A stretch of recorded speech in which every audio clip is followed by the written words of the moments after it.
여러분, 우리가 이 누리과정의 5개 영역을 하는 데 있어서 여러분들이 알아야 될 게 뭐냐면 합격의 포인트가 되는 영역이 바로 의사소통, 언어생활이라 얘기할 수 있어요. 그런데 언어생활은 얼마큼 공부를 하느냐에 따라서 편차가 많아져. 무슨 얘기냐? 우리가 기본적으로 신체 운동 및 건강, 뭐 건강생활, 또 그 다음에 사회관계, 또 그 다음에 예술 경험, 자연 탐구는요 예측이 가능해. 문제의 뭐랄까 공부 양이 어느 정도 80%만 돼도 우리가 합격하는데 지장이 없는 영역들이야. 우리가 추정하자면 대략 20점씩 갖고 있는데 배점상으로 따지면 그러니까 이 의사소통을 왜 이렇게 제가 신중히 설명을 드리냐면 대부분 시험을 보고 나와서 답을 못 쓰는 경우가 태반이야. 이 의사소통 영역. 그러니까 이 생각을 해야 돼. 기본적으로 유아경론이 있고 그다음 누리과정이 5가지 영역이 있는데 합격의 지름길 차이점이 뭘 것 같아? 남들이 못 쓰는 거를 내가 맞췄을 때는 합격이 된다. 알겠죠? 그래서 착실히 잘 따라오시고 또 내가 알고 있는 지식에 관해서도 더 공부해 볼 필요가 있어. 그리고 수험생한테 제일 중요한 게 뭔지 알아요? 반복 학습이야.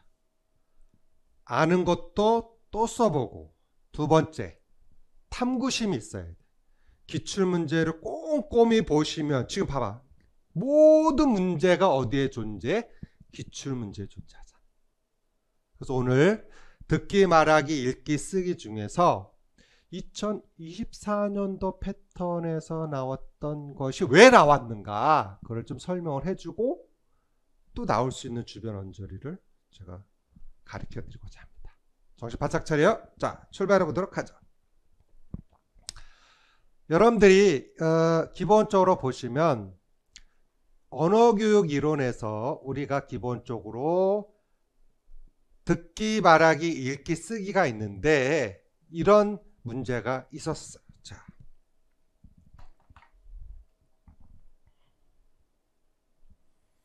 언어는 크게 듣기, 또 말하기, 또 읽기, 쓰기 이렇게 나눠지잖아. 그래서 큰 틀에서는 이거를 우리가 음성 언어다. 여기는 문자 언어다. 이렇게 설명할 수 있고 기능적으로 봤을 때 듣기와 읽기는 우리가 뭐라고 그래? 무슨 언어? 이해 언어라. 이해 언어. 그리고 말하기 쓰기는 무슨 언어라 한다? 그렇지. 표현 언어라. 표현 언어.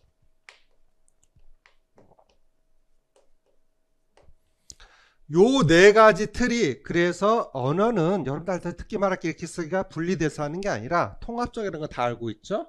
자, 그런 맥락 속에서 이거지. 음성 교육에 관 아이들한테 음성을 가르치는데 듣기와 뭐가 있어요? 말하기를 어떻게? 그러면 기본적으로 아이들 말하기에서 볼 수 있는 게 발음이 있겠지. 그래서 우리가 기출문제에서도 뭐가 있었죠? 발음에서 언어장애 나오는 거 대치라든지 뭐 생략이라든지 등등 또 나왔지. 그 다음에 우리가 이제 볼 수 있는 아이들한테 문자 언어 지도라는 데 있어서 읽기와 뭐가 중요해? 쓰기가 중요해. 그래서 여기 파트 부분을 시험에 단골로 많이 냈었어요. 그런데 요번에 2024년에는 요 듣기 부분에 냈죠. 그래서 뭐 예를 들어서 의도적 듣기, 뭐 그다음에 선택적 듣기, 뭐 등등 이렇게 나왔단 말이에요. 말하고 싶은 게 뭐냐면 그전에는 문자 언어 부분에서 많이 내던 것을 듣기에서 냈다는 거를 왜 그랬을까? 우리가 분석을 해야 돼. 그러면 앞으로 시험에 나올 문제에서도 아이들에 관한 뭡니까? 듣기 지도, 또 말하기 지도, 또 읽기 지도, 또 쓰기 지도, 이런 부분에 우리가 포커스 맞춰서 준비를 해야 된다라는 것을 설명드리는 거야. 이제 아시겠죠? 자, 보겠어요. 기본적으로 우리가 읽기에서 제일 중요한 게 뭘 것 같아? 읽기가 무슨 언어야? 이해 언어자. 읽기가 이해 언어라는 걸 우리가 말할 수 있어. 그러면 이해한다는 것은 어떤 글에 대한, 문자에 대한 뭐가 있어야 돼? 읽을 때 내용적 부분을 읽을 건지, 그 안에 있는 어떤 정서적 부분을 읽을 건지 등등, 이런 부분을 가지고 두 가지로 나눴어요. 문학 작품 속에서. 이게 커다란 차이점이야. 그러니까 어떠한 읽는 부분에 있어서 문법적이냐, 뭐 글자냐, 이런 부분에서 되지만 아이들이 그림책 읽는 데 속에서 느끼는 감정이 있을 거 아니야. 그렇죠? 그런 것들은 두 가지로 크게 나눠지는 거야. 그래서 여기도 나왔듯이 로젠 블렛의 심미적 읽기, 또 정보 추출적 읽기, 이런 게 시험에 나왔지. 그런데 이 문제는 여러분들이 이제 또 로젠 블렛에 나왔으니까 할 게 진짜 많네. 여기부터 이제 다시 따라와. 로젠 블렛. 우리가 문학적 접근적에서 기본적으로 아이들이 문학책에 있는 내용에만 초점한 것이 아니라 아이들한테 언어를 가리키기 위해서 문자를 따라하고 활자만 이렇게 하는 것이 아니라 아이들이 문학 작품을 읽으면서 어떤 감동을 받겠지. 그러니까 아이들 측면에서 느낌에 관해서, 어떤 반응에 관해서, 그래서 반응 중심 접근법이에요. 반응 중심.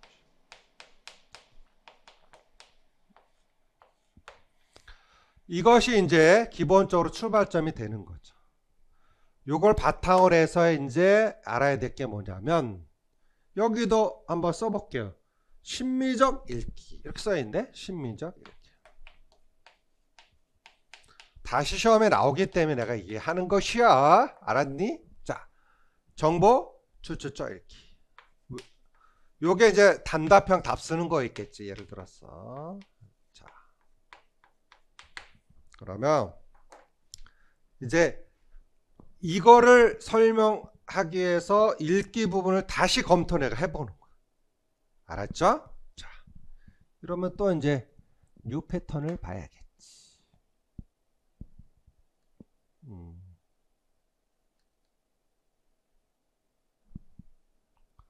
자,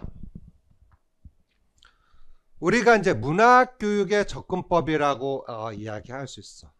근데 유아 언어 생활의 언어의 접근법이 아니지. 부호 중심이냐, 총체적이냐, 균형 잡힌 것이 아니라 문학교육의 접근법이라는 파트가 있어요. 뭔가 정신 바짝 차려야 돼, 이번 시간에. 물론 차리고 있겠지. 자, 보자. 설명을 드릴게요. 이거는 뒤에 로젠블렛의 반응 중심 접근이 나올 건데, 그 전에 첫째, 문학적 접근에 또 뭐가 있다? 무슨 중심에? 텍스트 중심의 문학교육이 있다. 텍스트 중심. 이것도 뭘까? 공부 한번 해보자. 그래서 신비평 이론이 뭐야? 비평의 새로운 관점이겠죠? 텍스트 중심의 비평 이론이다. 텍스트 중심. 뭘 것 같아? 추측해보자. 그러니까 작품 안에 있는 어떤 뭐랄까 어떤 문구라든지 그런 거 좀 텍스트 중심이 되지 않을까? 한번 보자. 자, 텍스트 중심의 비평은 이전에 모방론적 비평이나 효용론적 비평에 반발하는 신이론이다. 반발하는 비평이다. 자, 잘 따라와야 돼. 고대에는 문학을 자연의 모방이라고 했고, 중세는 신을 찬양하는 수단으로 여겼고, 근대는 귀족과 왕권을 찬양하는 수단을 여겼다. 이건 뭐냐면 제가 개론 시간에도 얘기 드렸죠. 이제 이게 다 모든 맥락이 철학을 좀 알아야 심리학이 거기서 3파단에 나온 거야 사실은. 자 보자. 고대, 중세, 근대 이렇게 설명한다. 그래서 우리가 고대는 무슨 중심이야?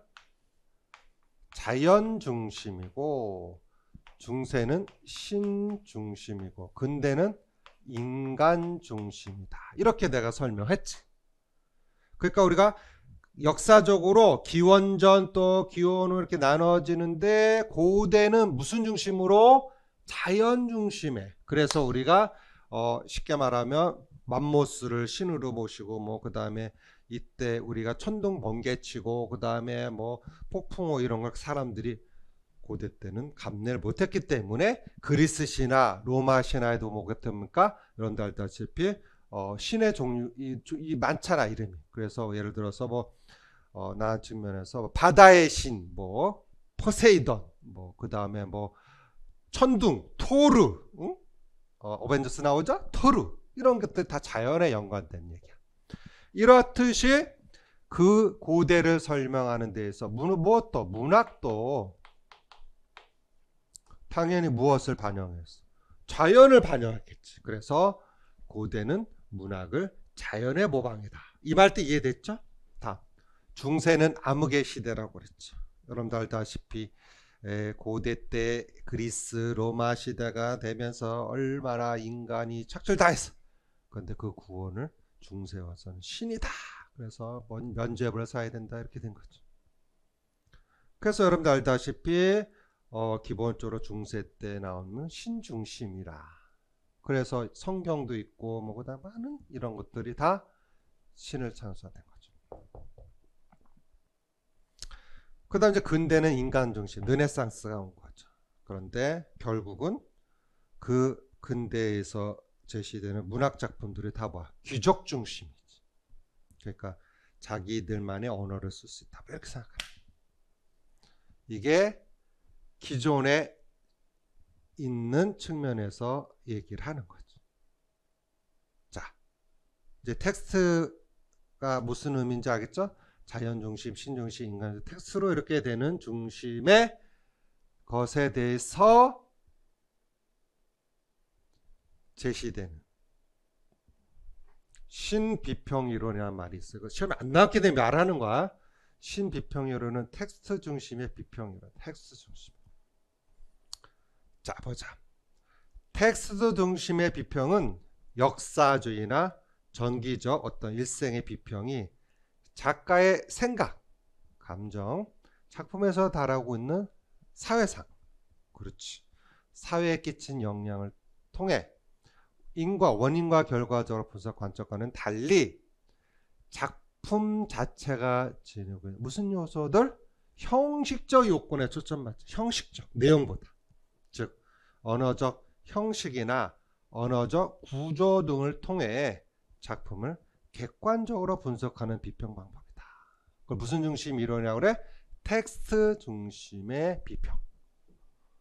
어렵죠? 자, 그래도 따라와야 돼. 그래서 이러한 신비평 이론은 기본적으로 연도 뭐 대충 1920년대에서 영국 등에서 뭐 문학 비평 운동으로 문학에 대한 바라보는 관점이 바뀐 거지. 그래서 기본적으로 1940년대 1910년대 이후는 정점을 하나의 주된 흐름이 된 거야. 이제 이것이 이렇게 쉽게 말하면 문학 작품을 텍스트 갖고 비판을 하게 됐던 거였지. 그래서 이 신비평론은 무엇과 연계돼서 학문 중심 교육과정과 연계됐다. 자, 이거 또 설명드려야겠지. 우리가 교육의 사조를 설명드렸어요, 내가. 교경학 씨의 인생이다. 이런 내용을 설명했어. 우리의 교육사조는 크게 교과 중심에서 무슨 중심으로?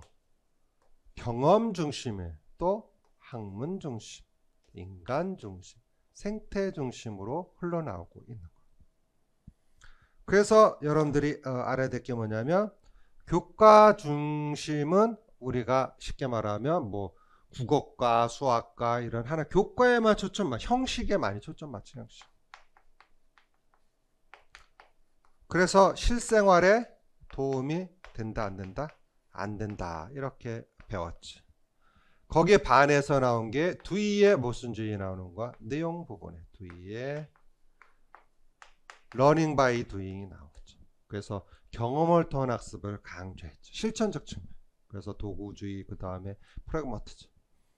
그랬는데 인공위성 쉽게 말하면 슈피터는 누가 먼저 쌓았죠? 러시아, 소련이 먼저 쌓았죠. 그래서 나온 게 브루노의 학문의 구조. 이렇게 기초학문을 강조한 거죠.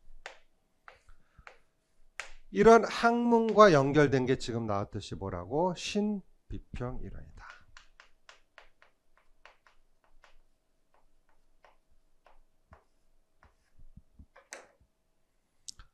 그러니까 지금 뭘 말하고 싶은 거야? 잘 들어. 로젠블렛의 반응 중심이 나오기 전 단계가 뭔지를 설명해 주는 거야. 근데 알고 있어야 돼. 그래서 우리나라도 이 학문 중심의, 그러니까 지금 텍스트 중심으로 문학 교육이 됐다 이렇게 얘기할 수 있는 거죠.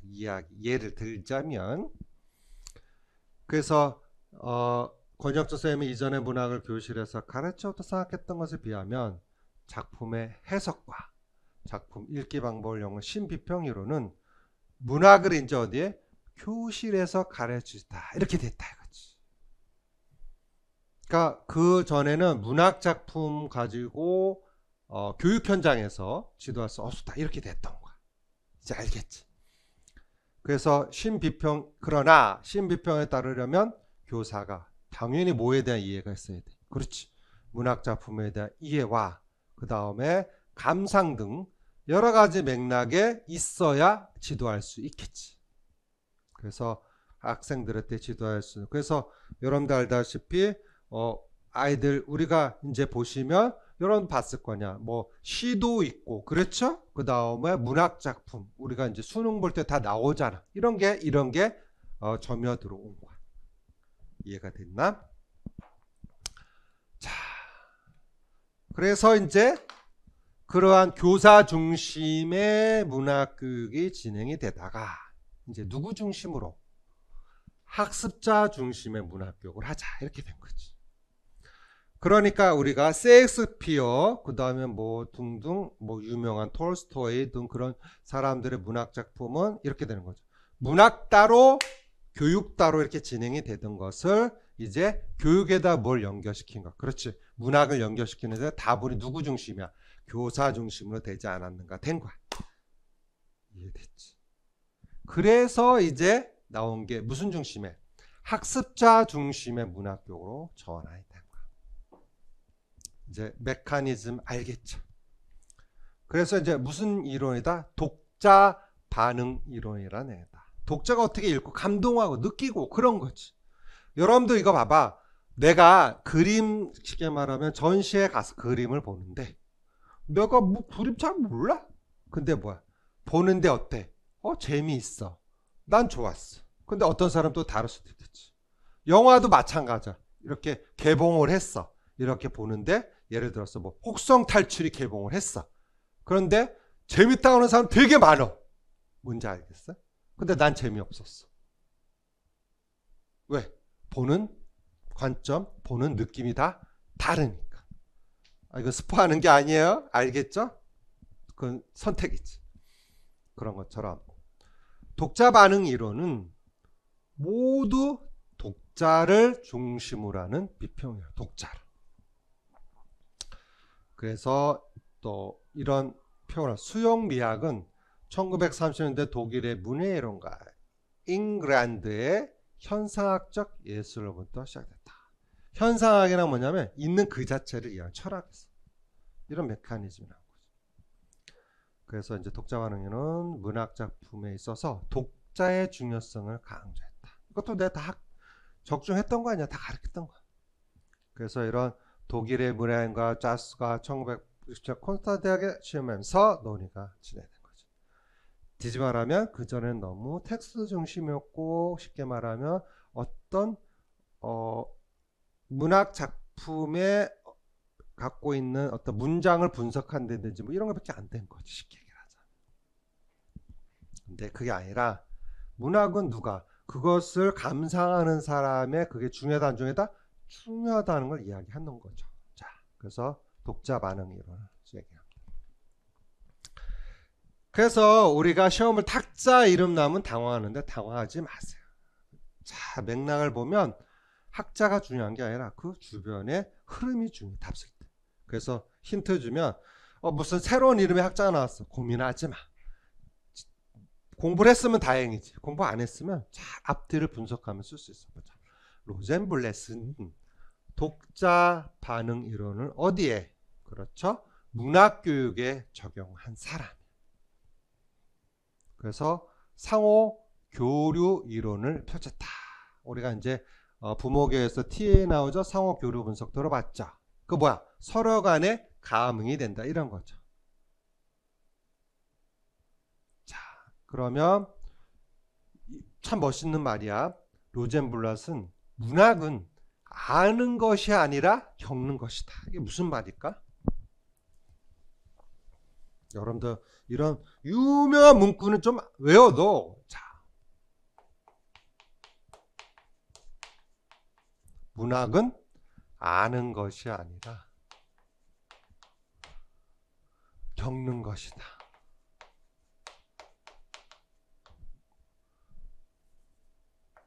이게 무슨 말이야? 간단하지. 지식, knowledge, 아는 게 아니라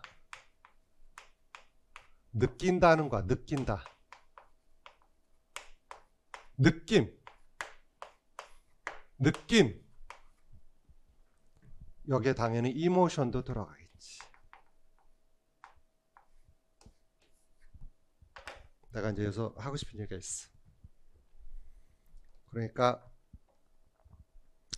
예를 들어서 뭐 해리포터 책이 있어. 그 다음에 만화책이 있어.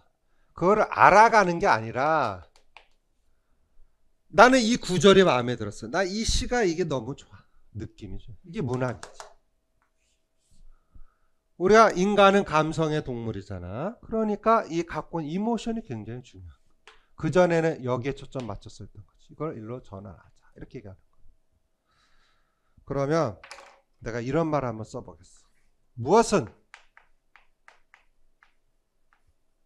합격은 무엇이 아니라 무엇이다. 이렇게 한번 얘기해 볼까? 내가 지금 뭘 말하는지 눈치챘지? 당연히 우리가 아는 지식이 중요하지만 여기 동기가 중요해. 모티브.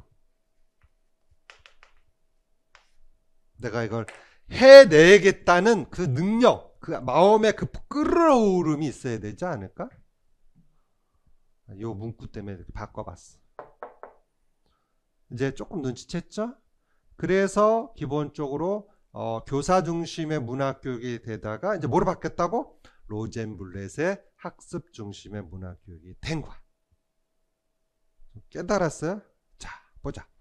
문학은 교사가 아는 것, 교과서 있는 것을 학습자에게 주는 것이 아니라 누구에 의해서? 학습자에 의해서 만들어지는 거다. 깨달았죠? 그러니까 여러분들이 이 생각을 한번 해봐야 돼. 막 주입식으로 우리가 여러분들 내가 알아. 수능 볼 때도 학원에 가서 막 들었죠. 그 다음에 학원에서 막 쪽집게 그거는 이거밖에 안 돼. 아는 것밖에 안 돼. 아는 것은 한계가 있어. 그게 아니라 감흥을 받아야지. 내가 이걸 배웠는데 이 지식에 넘어서서 이것이 갖고 있는 큰 의미가 무엇인가. 이런 것이 우리나라 지금 교육의 문제점이에요. 나 지금도 궁금해. 왜 수학 공식을 외워야 돼? 그리고 외국엔 계산기 쓰잖아. 구구단 안 외우잖아. 원리와 그걸 적용할 수 있는 사례 중심인데 우리는 너무나 단답시 안 돼. 우리 시험도 마찬가지. 할 수 없지. 그래서 한번 생각해봐. 학습자 중심의 강의를 누가 하는가 한번 생각해봐. 난 여러분 입장에 맞서서 해주고 있는 거야. 그러니까 정신 바짝 차리고 열심히 해. 막연히만 따라다니지 말고. 내가 다 안다고. 이해됐죠? 그러니까 수많은 강사들이 있겠죠. 수많은 교수님들이 있겠지. 나도 강의 많이 해. 얼마나 오래 했어. 근데 제가 느끼는 게 뭐냐면 내가 아는 걸 달달달달 전달하는 거 아무 의미가 없어. 느끼게 해주는 게 난 중요하다. 이렇게 생각이 들어요. 자, 그래서 아이들한테도 이제 언어 의사소통 그 교육을 하는데 문학 교육을 어떻게 할 것인가를 설명하는 거죠.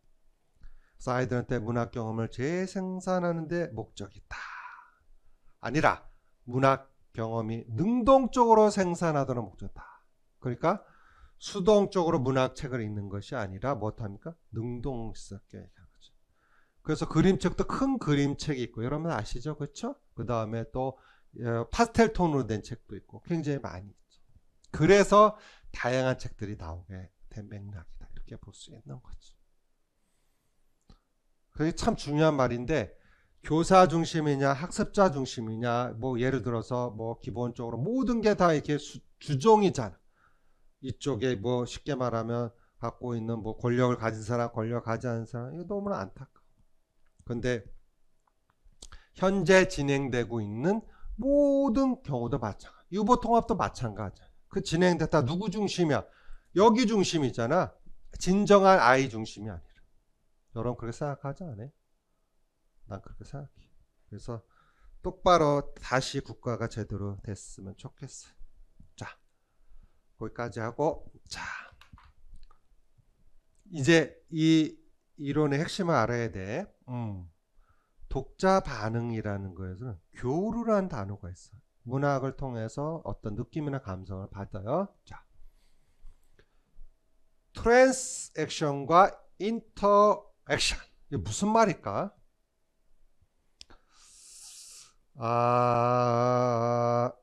설명 잘 들어요. 이렇게 듣는데. 자, 뒤 때도 내가 부모교육 때도 설명했는데, 봐봐. 이 언론적으로 보면 상호작용. 어떻게 보면 상호작용 같아.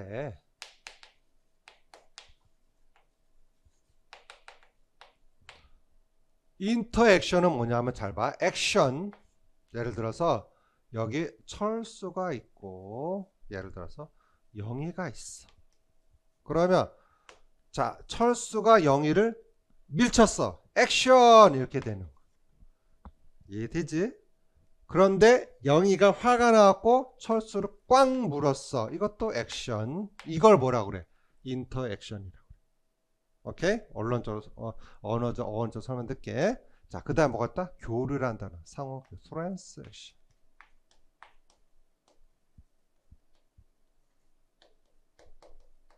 이렇게 나오지. 트랜스액션. 이거는 교차된다. 여러분 우리 배웠죠? 상담 이론에 교차적 교류 기억나시죠? 모른다고? 이 사람들 큰일 났네. 이거 배웠잖아. PAC AC PAC 이거 교차적. 이 사람들이 정신 바짝 차려 졸고 있네. 배웠잖아. 차이점 이해됐어? 상호작용은 한쪽만의 평형을 얘기한다 보셨다면 교류는 여러 측면에서 될 수 있다는 거지. 차이점 이제 원론적 언어 얘기 이해됐어요? 저 갖고 있는 측면. 자, 보자. 교류가 상호작용하고는 좀 다르다. 그게 뭘까? 이거지. 오늘은 우리가 큰 그림책을 볼 거예요. 여기에 나오는 주인공은 이랬어요. 그러니까 단순히 어떠한 액션 왔다 가는 것은 너무 기계적이다. 그게 아니라 우리가 알다시피 그 발도르프 유치원에서도 하는 거 뭡니까? 아이들이 여러분들 알다시피 오늘 우리가 하늘을 보고 와요. 그래서 갔다 와서 뭐 합니까? 파란 수채화 물감으로 하늘을 그려봐. 근데 거기는 어떤 느낌을 나타내는 거야. 그러면 다 틀리지, 색감이. 그걸 말려갖고 벽에 쭉 이렇게 하는 거죠. 그게 진정한 아이들 교육이 아닐까? 그래서 단순히 기계가 얹혀서 분리된 서로 간에 영향을 주는 것을 말하고, 상호작용이 단지 기계로 얹혀서 분리된 요소 서로 영향을 것이라면, 교류는 이제 누가 독자와 텍스트를 이루는 관련 요소들 포함해서 다 서로 간의 연계에 대해서 읽기에 이렇게 복잡해진다 이거. 이 말들, 이 단어 알아둬야 돼. 다시 한번, 독자 반응 일어나면 상호작용 표현보다는 뭘 쓰는 게 좋다? 교류, 트랜스액션. 보자. 자, 그래서 이제 본론으로 들면 문학 작품에 뭐가 있어요? 본문이 있고 텍스트가 있고 작품이 있겠지. 그렇죠? 본문, 텍스트. 본문은 언어적 기호들의 집합으로 작가가 창작한 상태인 걸 말하고, 작품은 읽는 사람이 그 본문으로 교류를 하는 동안 만들어낸 걸 말한다. 그러니까 그 독자가 읽는 속에서 그 갖고 있는 작품을 나름대로 능동적 과정의 결과물이 된다는 것은 단순히 텍스트 갖고 있는 의미가 아니라 그걸 읽고서 마음의 감흥을 받고 행동이 변화되고 생활이 변화되고 이래야 된다, 이 뜻이지. 이해됐지? 빨리 됐다고 해. 자, 그 다음에 또 환기와 뭐가 나온다? 반응이란 이보케이션과 레스판스. 여기부터 중요한 단어가 나와. 자, 보자.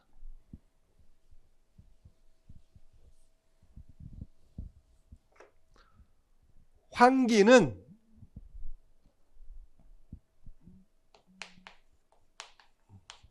앞에 말했던 상호작용, 교류, 그 다음에 텍스트, 작품 이런 거 알고 있어야 되는지 그게 안 나왔었기 때문에 환기와 반응, 여기서는 중요한 단서가 나오죠. 독자가 본문을 읽으면서 환기는 심미적 교류를 하는 동안, 심미적 교류,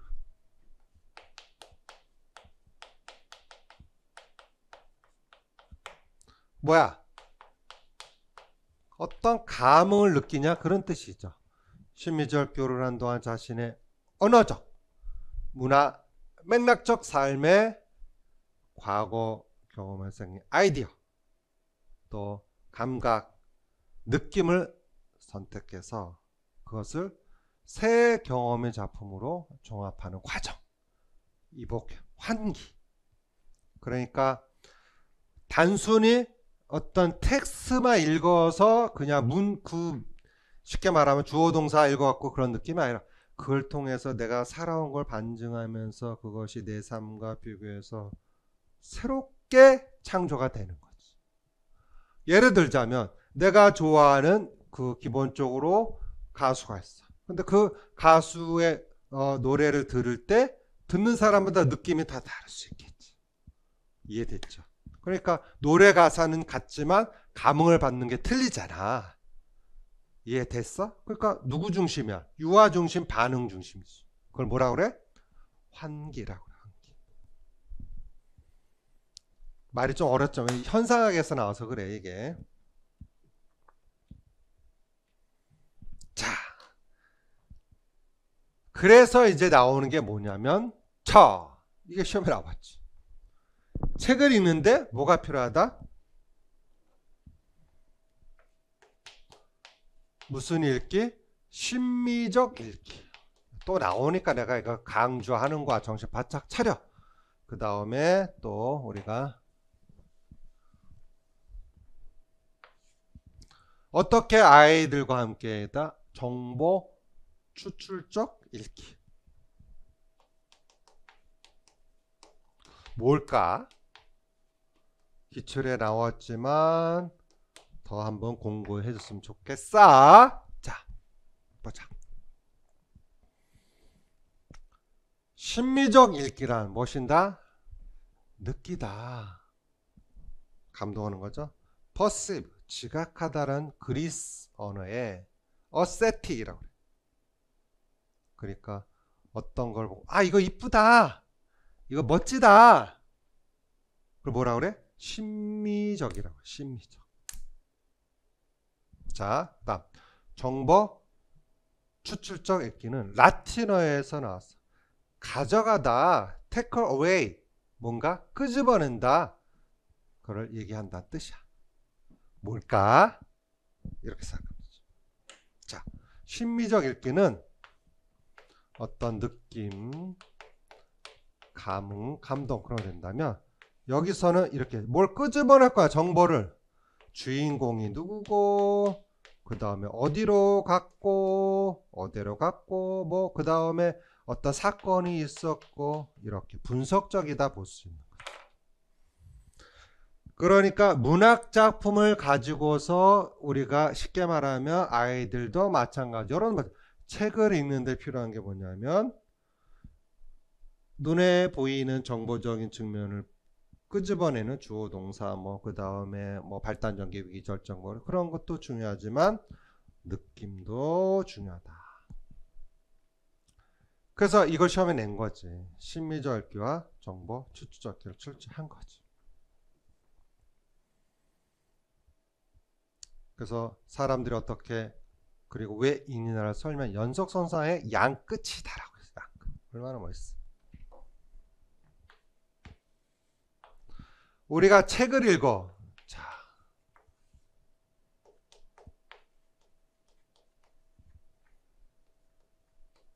이거 참 멋있는 말인데, 그러면 여기는 뭐야? 반심미적 있지.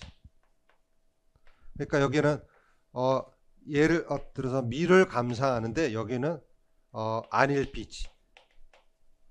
이해됐지? 쉽게 말하면 여기는 느낌을 줘. 그 다음에 어떤 좋았어, 감성이 좋았어.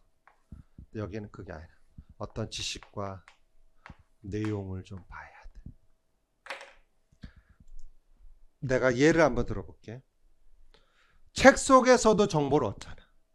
그리고 여러분 책 읽다 보면 이렇게 주가 달려 있잖아요. 지식 같은 거. 그래서 제가 책 읽기를 참 좋아하는데 최근에도 이제 돈키호테 다시 보고 있어. 그 다음에 우리가 내가 제일 좋았던 작가 죽었지, 작년인가 재작년, 움베르토 에코 책을 보면 거기에 보시면 주가 많이 달렸어. 주. 중세 시대에 연구한 사람이야, 움베르토 에코. 그래서 그 사람 쓴 책을 다 읽어봤지. 너무나 문자가 대단해. 그 참 천재 같아. 내가. 그래서 여러분, 내가 장미의 이름으로 들어봤어요? 장미. 그 책부터 감흥을 받았는데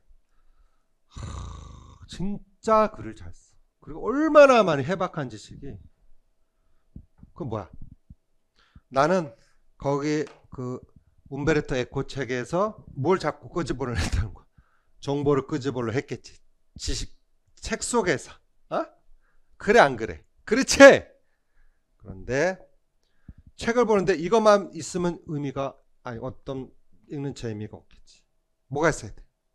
여기 장미의 이름으로 보면 뭐가 나왔냐면 막 그 여러분 알다시피 옛날 중세 시대 수도원 있잖아. 거기서 죽어나가는 거야. 한 명씩 한 명씩.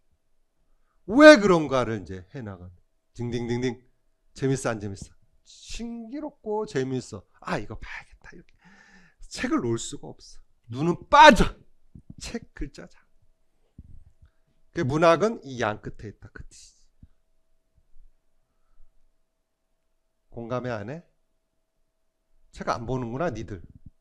책 좀 봐. 책을 봐야 돼. 핸드폰만 보지 말고. 유튜브는 뭐만 줄 거야? 눈만 나빠져. 거기에도 심미적과 정보 추출이 있겠지. 이제 이해가 됐나? 우리가 이제 가리키는 사람이니까 그런 메커니즘을 좀 알 필요가 있지 않을까? 자, 사람들은 어떤 것에 정보를 알고자 할 때 되게 비허구적인 본문을 찾는다. 정보를 할 때 비허구적. 허구는 픽션이죠. 사실적 측면. 또 새로운 음식을 하기 위해 요리책을 또 읽고. 맞죠? 요 책이죠? 자전거를 조립하기 위해 매뉴얼을 읽죠. 다 정보 추출적이죠. 새롭게 된 강하기를 위해서 책을 읽는다. 정보 추출적. 자, 심리적 읽기와 정보 추출적 읽기가 서로 반대되는 것은 아니지만 기본적으로 우리가 모든 리딩에는 섞여 있는 건 사실이지. 그래서 정보 추출적 주로 무슨 측면이고? 인지적 측면. 그렇죠? 지식적 측면. 인지적. 여기는 정서적 측면이 되겠죠. 정서적 측면. 정의적 측면. 그러니까 우리가 문학 작품 안에는 뭐가 있다? 인지적과 정서적이 다 존재하는 거죠. 모든 강의도 마찬가지. 아, 재밌어, 즐거웠어 막 끝나면 안 돼. 모두 있어야 돼. 깨닫는 것도 있어야 되잖아. 이걸 왜 강조하는지 이해가 됐는가? 이래서 심리적 읽기, 정보 추적 읽기를 이제 로젠블렛은 독자 반응 이론이라는 걸 기초해서 아이들한테 이렇게 가르쳤으면 지도했으면 좋겠다. 이렇게 되는 거지. 그래서 이 아들에게 개별적인 반응과 문학적 경험을 중시하는 동시에 주입식이 아니라 또 작가, 작품, 상호교류가 가장 중요한 것이 될 것이다. 이걸 강조했었어. 자, 그러니까 앞에 내가 텍스트 중심을 왜 얘기했을까? 그러한 흐름 속에서 이제는 중심이 무슨 측면에 아이들 문학교육 또 독자 반응 이런 측면으로 가야 된다. 이렇게 설명을 내가 하고자 싶은 거지. 자, 보자. 자, 이건 좀 이따 듣기는 왜 나왔는가를 설명해서 로젠블렛에서 얘기하는데, 자, 보자.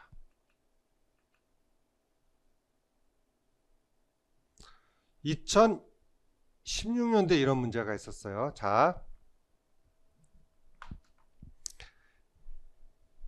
교사, 이 그림책에서 가장 재미있었던 거니 뭐니?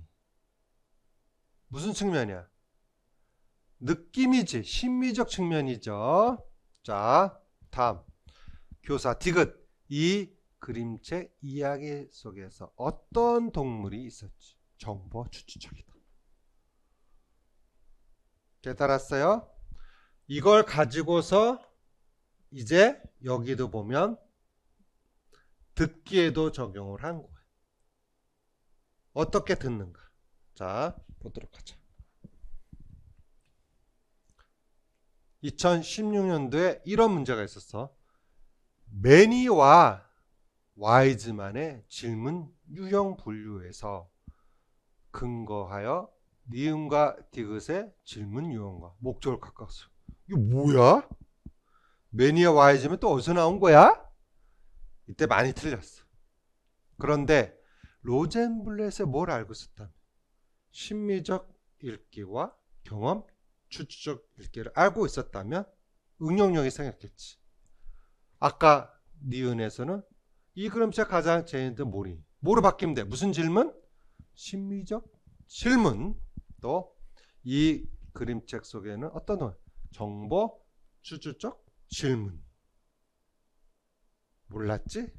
이렇게 되는 거. 자, 그래서 답에 뭘 써야 된다고? 앞에 나왔던 느낌, 심미적 질문 이렇게 되는 거. 이 바탕에 다 로젠블렛이야. 그래서 목적은 유아로 하여금 심미적 반응을 이끌어내도록 자극하게 이렇게 쓰면 이 단어가 들어가면 되지. 다음 정보 동화의 구성 요소를 평가함으로써 이야기에서 당 정보를 얻는다. 정보. 이게 또 나온다고 시험에. 그러니까 다시 말한다. 문학 아이를 문학을 지도하는 데 있어서 교사 중심이 아니라 유아 중심으로 하는데 유아의 반응 중심으로 되는데 그 문학 작품을 읽는데 크게 방향이 뭐야? 어떤 느낌에만 가는 것이 아니라 정보도 얻는 것이 필요하다 이 뜻이죠. 그런데 그것에 아까도 질문을 어떻게 던질 것이냐 교사가 이렇게 하는 부분이 나온 거지. 깨달았어요? 자 보자. 잘 보일지 모르지만 잘 보면 자 매니와 와이즈맨은 기본적으로 이렇게 제시를 했어요. 자, 한 단계 더 들어가는 거야.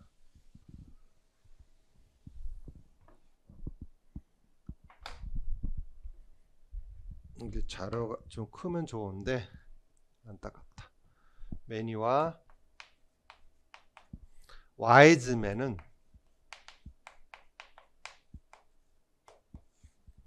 두 가지 접근법을 제시했어요. 자, 첫째, 경험적 접근법이 있고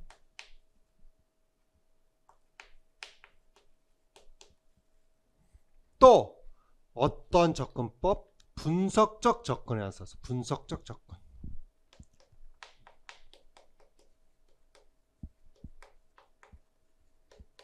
자, 설명 잘 들어.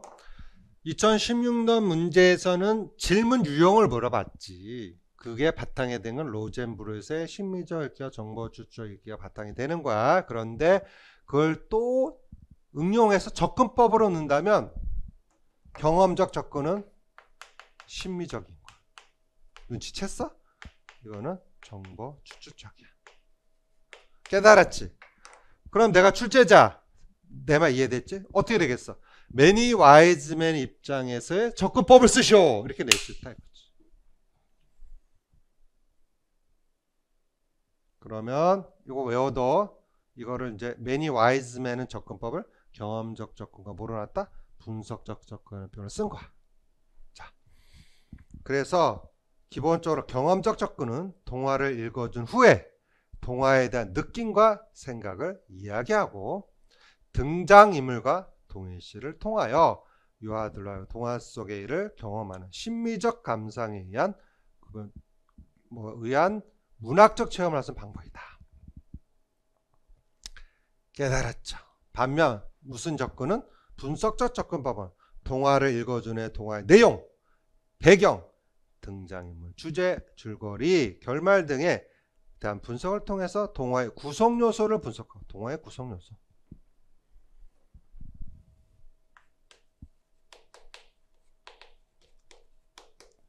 요 단어 외워도 이건 서술형이 나오면 써야 돼.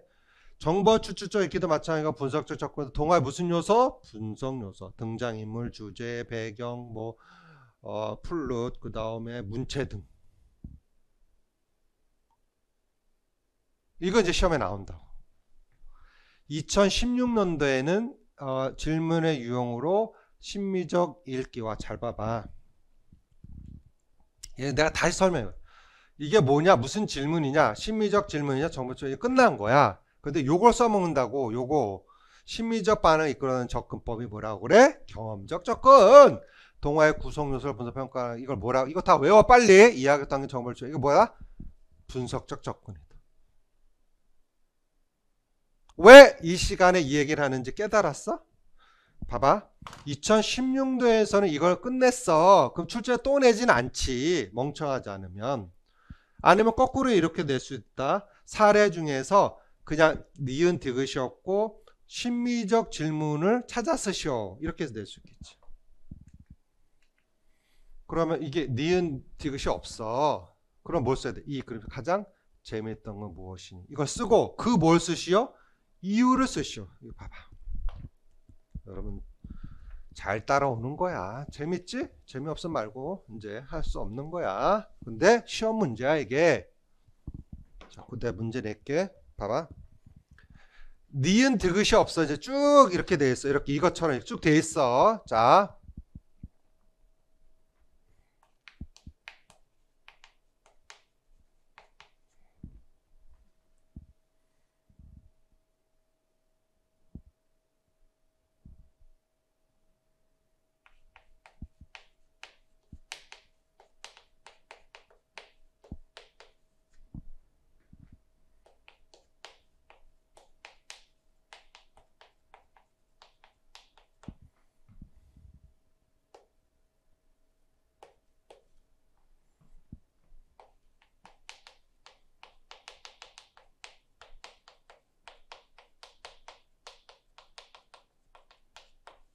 가정하자.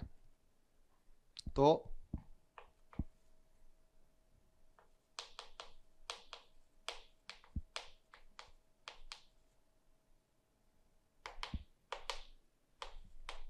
이렇게 된다. 그럼 중요한 게 뭐냐면 이제 이거야. 기억에 이건 쓰겠지. 가장 재미 키워드 이게 들어가야 돼. 있었던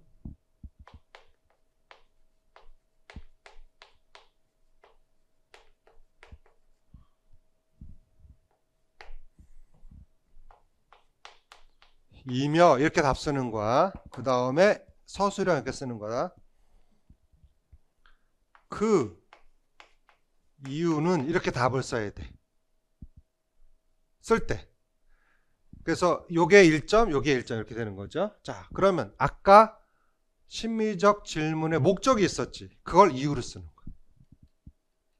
이거 뒤에 거. 이유는 유아로 하여금 능동적으로 여기다 쓸게. 무슨 반응을? 그렇지. 심미적 반응. 어떤 느낌이 능동적으로 느낌을 이끌어내도록 하기 때문이다. 이렇게 써야지.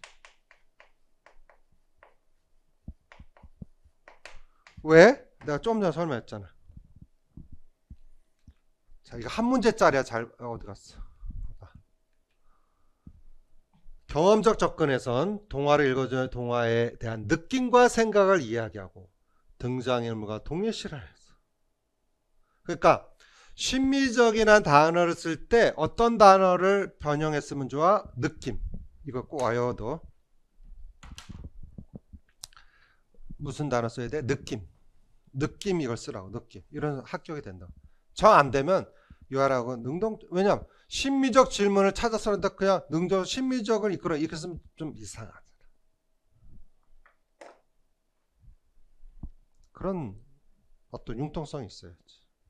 자, 그 다음에 기억했지? 그 다음 이제 니은 가볼까? 이제 니은 답 쓴다 치자. 니은은 뭐?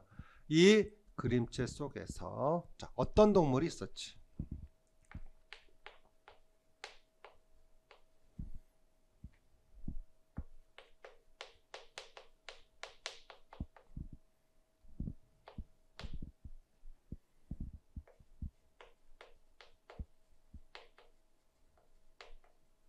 동물들이 있었지. 이며 오케이 이렇게 쓰고 그 다음 그 무엇은 이유는 써야 돼. 이거에 합당한 단어가 들어가겠지. 뭘 써야 될까? 뭘 써야 될까?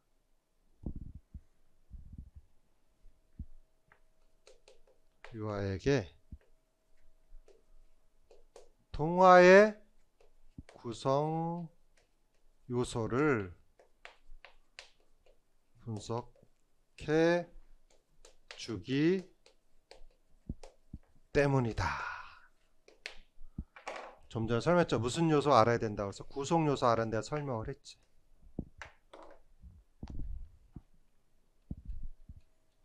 동화의 구성 요소를 분석하고 평가한다. 이거를 키워드가 써야 돼. 분석하여 또는 분석하여 정보를 주기 때문이다. 이렇게도 답을 쓸 수 있겠지. 요게 올해 시험 문제야. 그럼 우리가 한번 관점을 생각해 보자. 우리가 봐봐. 공부를 많이 했는데 조금만 변형하면 맞춰 틀려. 왜 틀릴까? 그 내용에 대한 정확한 인포메이션이 없는 거야. 정확한 지식의 구조를 갖고 있지 않아서. 이러한 양쪽의 뇌를 쓸 수 있는 능력이 있어야 되지 않을까 생각이 드네. 공감하죠? 자, 그래서 심리적 질문, 정보 추측적 질문을 이렇게도 될 수 있다는 걸 설명을 해본 거야.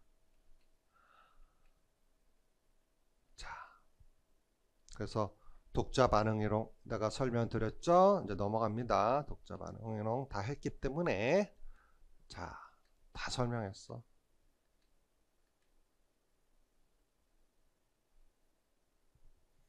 이런 2016년도에 매니아 와이즈맨을 가지고 2018년도도 또 냈었어요. 자, 잘 봐봐. 출제자들은 공부 하나도 안 해. 얼마나 속편한지 알아? 조금만 바꿔. 자, 너무 웃기지 않아? 자, 봐. 2016년도 패턴이 이랬지. 2018년도도 A, B 이렇게 돼 있지. 비슷하네? 언제도? 봐봐. 2024년도였어. 자, A, B, C. 애들 이름만 바꿨어, 이 인간들이. 이제 패턴 이해됐어? 잘 봐봐. 그러니까 매니아 와이즈맨을 바탕으로 해서 이렇게 되는 거야. 제가 설명할게. 그러니까 문제가 어떻게 낸 거야? 2016년을 기점으로 해서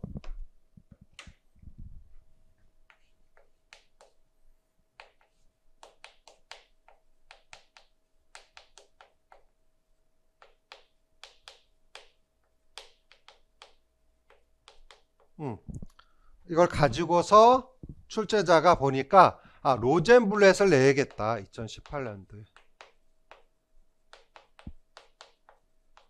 근데 그 형식은 이렇게 냈어.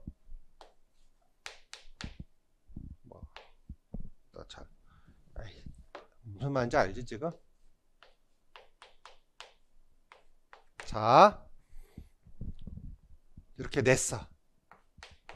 근데 2024년에서는 듣기 유형을 무슨 형식으로? 이렇게 냈어. 지금 뭐 말하는지 여러분 눈치채야 되는데, 이 형식을 차용을 했잖아. 그러면 거꾸로 이 형식 이렇게 돌아간다 이 뜻이야. 맞지?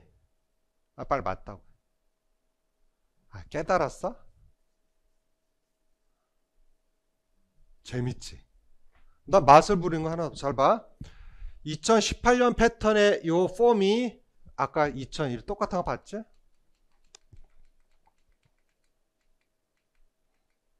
폼이 똑같잖아. 여긴 아랑이요 보람이네. 여기 누군가 볼까? 맞춰봐.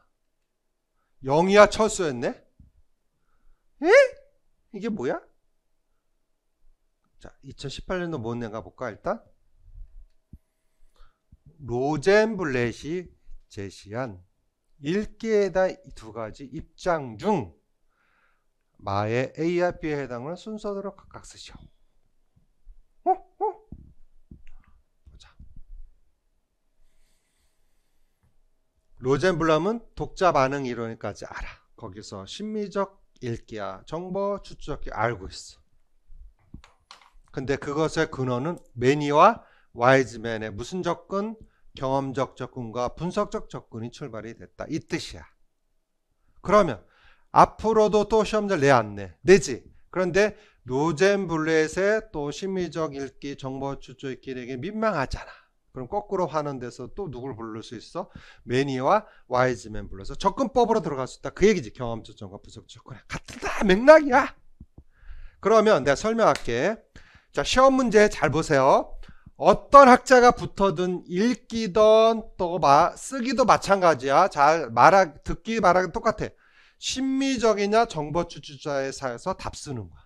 심미적이냐 정보적, 경험적이냐 분석적. 이거 너무 많이 알려줬는데 잘 봐. 이게 여러분들이 어떤 공식을 알면 얼마나 지혜로운데 봐봐.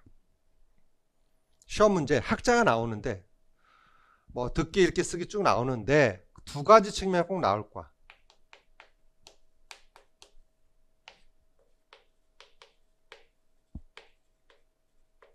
자, 질문 읽기 이렇게 쓸 수 있겠지. 또 접근법으로 들어간다면 무슨 접근? 경험적 접근 또는 분석적. 이걸 외워두고 있어.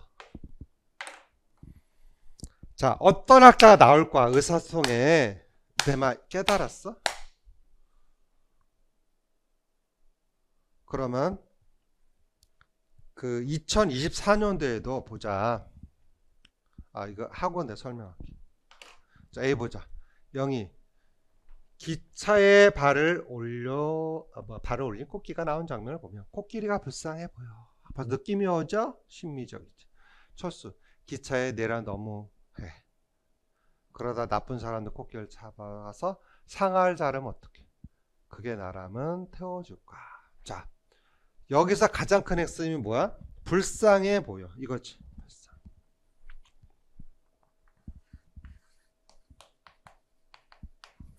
느낌을 얘기하는 거지. 무슨 느낌? 심미적 단서가 됐어. 중략, 철수.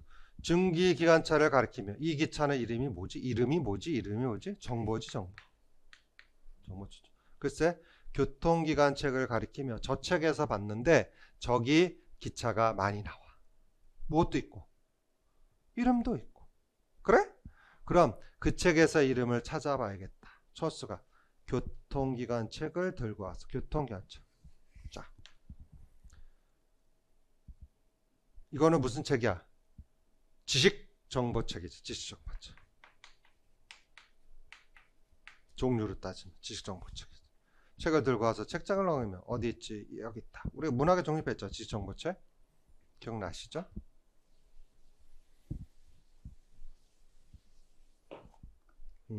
그래서 2018년도에 두 가지 입장 다 봤었죠. 심미적 읽기, 정보 추출적 읽기.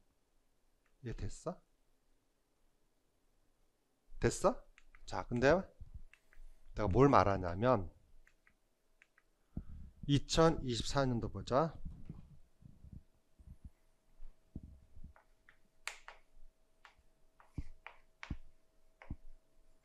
(6년) 만이네.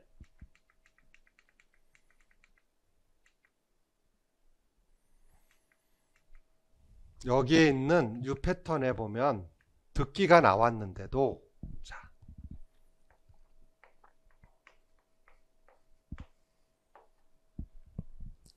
듣기도 마찬가지일 거 아니야? 어떤 정보적 측면인지 느낌적 측면인지 그렇지 않을까? 자, 보자. 선생님, 보람이가 자꾸 다랑다랑이라고 해요. 그래? 그럼 다시 들어볼 거야. 물론 천천히 다랑다람, 천천히 빠르면 다랑다랑. 그럼 이번에 같이 소리 내볼까? 다랑다랑. 이렇게 된 거지. 선생님, 다랑지 흉내 해볼까요? 어떻게 흉내 해볼까? 다람처럼 앨범을 줘요. 선생님 말을 잡고 그대로 움직이는 거예요. 자, 그러니까 여기 잘 보세요. 선생님, 보람이가 자꾸 다랑다랑이라고 해요. 그래요? 그럼 다시 들어볼까요? 여기는 누구 중심이야? 유아 중심적이라고 할 수 있겠지. 그런데 C는 다람쥐 알밤을 줘요. 선생님 말을 잘 듣고 그대로 움직이는 거야. 알밤 줍는 다랑이, 알밤 먹는 다람, 춤을 추는 날. 교사에 말했던 거죠. 와, 선생님 또 해요. 여기는 유아 중심은 교사 중심인데 그것에 듣기 유형을 물어본 거죠. B 내용에 해당하는 듣기 활동 유형을 써. 그렇게 판단할 수 있고 C에 해당하는 듣기 활동을 써놨어. 자, 이러한 듣기의 유형에는, 아이들의 듣는 유형에는 우리가 히어링과 리스닝, 그냥 단순히 자연의 소리 듣는 거 듣는 거, 히어링은 이 히어링이고 집중해서 듣는 건 뭐라고 그래요? 리스닝이다. 이렇게 얘기할 수 있는 거죠. 자, 그래서 듣기의 기본적 수준을 이렇게 나눴어. 그래서 기본적으로 보면, 자, 스캇은 감상적 듣기라 했어. 이거 심미적에 관련되죠. 음악 동시. 자, 또 나올 수 있으면 하는 거야. 다음, 지시에 따르고 반응하는 형태는 의도적 듣기야. 의도적.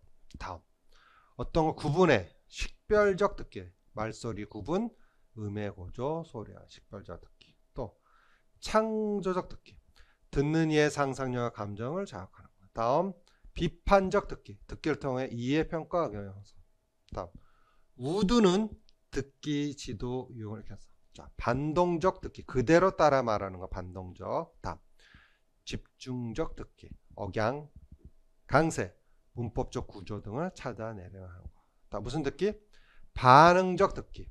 교사가 하는 말을 듣고 적절하게 대답하는 반응적 듣기. 자, 다음 선택적 듣기. 특정 정보들을 구분하여 처리하는 거. 상호작용적 듣기. 자, 토의, 토론, 대화, 역할을 통해서 지도하는 방법을 이야기한다. 이렇게 이야기할 수 있는 거야. 자,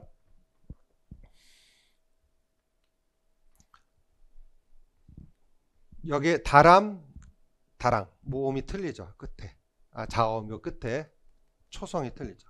식별적 듣기로 다람다람과 다랑다랑의 소리를 구별하게 하여 듣기 때문이다. 다음 교사의 지시에 따라 반응하다. 의도적 듣기다. 의도적 듣기. 지시에 따라 반응하는 형태. 의도적 듣기다. 이렇게 이제 출제자들이 초점을 맞춰서 출제했다는 걸 말하고 싶었던 거야. 내가 말하는. 그러면 이제 2024년도에서는 듣기의 유형을 냈잖아. 듣기의 유형을 냈어. 그러면 읽기의 유형도 냈어. 맞죠? 그다음 쓰기도 시킨다 이제 냈어. 자, 무슨 얘기야? 듣기, 말하기, 읽기, 쓰기의 어떤 유형, 또 수준, 읽기 수준도 시험에 나왔었죠? 그런 것들을 또 낸다 이 뜻이야. 2025년. 하지만 듣기를 또 내지는 않겠지. 왜? 이전에 앞에 있었잖아. 문학적 측면에서 할 수 있는 측면. 그거를 이 수업 시간을 통해서 빨리 눈치를 챘으면 좋겠다라는 것이 제가 말하고 싶은 핵심이야. 이제 알았죠? 자, 잠깐 쉬었다 하겠어요.